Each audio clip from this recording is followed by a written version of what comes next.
तस्मै नमः देवाय तस्मै नमः। 13वें अध्याय में क्षेत्रज्ञ का वर्णन है।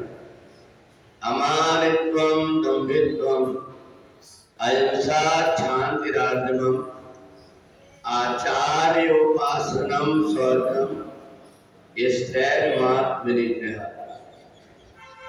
भगवान कहते हैं ये शरीर भोग रूपी दुखों को भोगने की एक स्थान है, इसलिए इसको क्षेत्र कहा गया। क्षेत्र इसलिए भी जैसे खेत होता है, खेत में जैसे फसल पैदा होती है, ऐसे ही ये जो शरीर है इसमें हमारे द्वारा जितने भी विषयों को भोगे जाते हैं उनके कारण जो दुख होता है वो दुख इस शरीर में उपजता है, और इसलिए इस शरीर को क्षेत्र कहा है।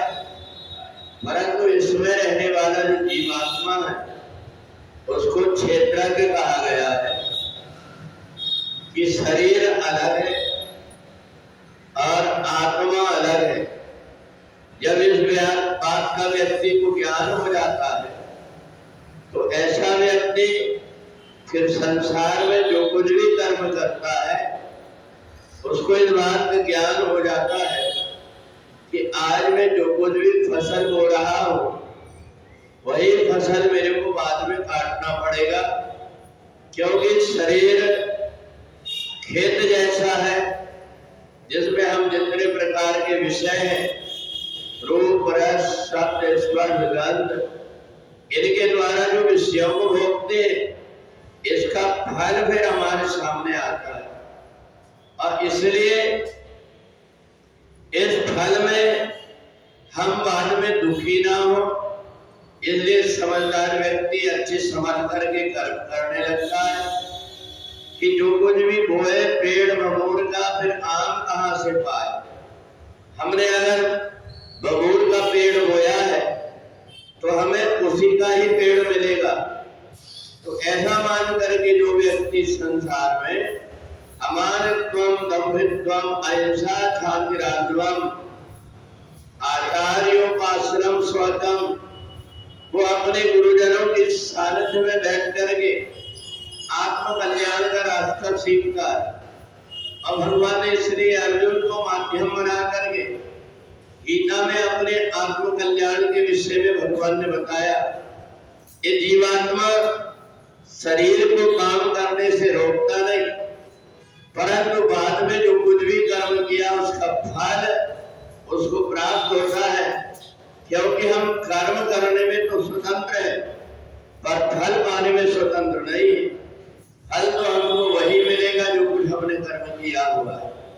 तो इसलिए हमें पाखंड ना करके और दिखावा ना करके आंतरिक रूप से हम अगर परमात्मा से जुड़ जाते हैं, हम सत्कर्म करने लगते हैं, अपने जीवन में हम ये सोचने लगते हैं कि हम किसी को सताएंगे नहीं, किसी को दुख नहीं देंगे, हम अगर किसी का भला नहीं कर सकते तो हम किसी का बुरा भी नहीं करेंगे। इस प्रकार की धारणा जब व्यक्ति के मन के अंदर होती है और जब वो कर्म करता है तो ये कर्म उसका पूजा हो जाता है। और यही बात भगवान ने 13वें अध्याय में कहा है।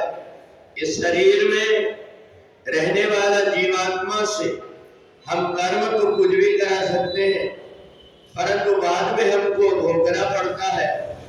इसलिए शरीर के रहते हुए ये जड़ शरीर है, 5 तत्व का बना हुआ है, इसलिए विषयों की तरफ भागता है।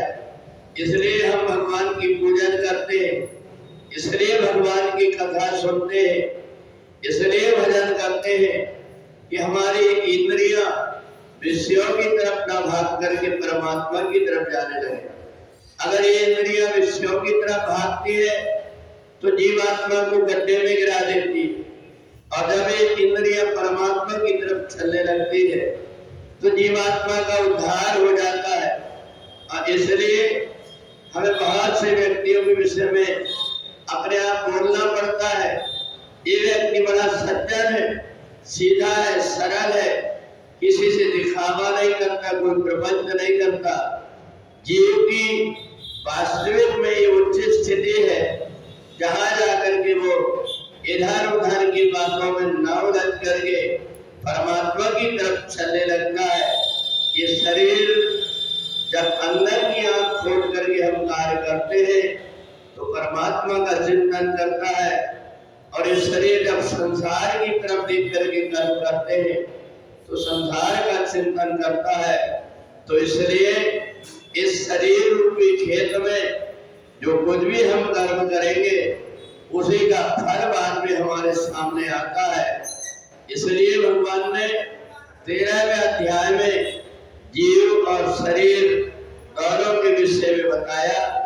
ये जीवात्मा साक्षी मात्र होकर के शरीर के कर्म को देखता है और बाद में उसे अपने कर्म के अनुसार ही फल प्राप्त होता है। इसलिए अवश्यमेव भोक्तव्यम शुभाशुभ कर्म फलम, अच्छे और बुरे कर्म का फल जीवात्मा को भोगना पड़ता है। तो ऐसा मान करके जो व्यक्ति कर्म करता है उस व्यक्ति का इसी लोक में उद्धार हो जाता है। बोले वृंदावन बिहारी लाल की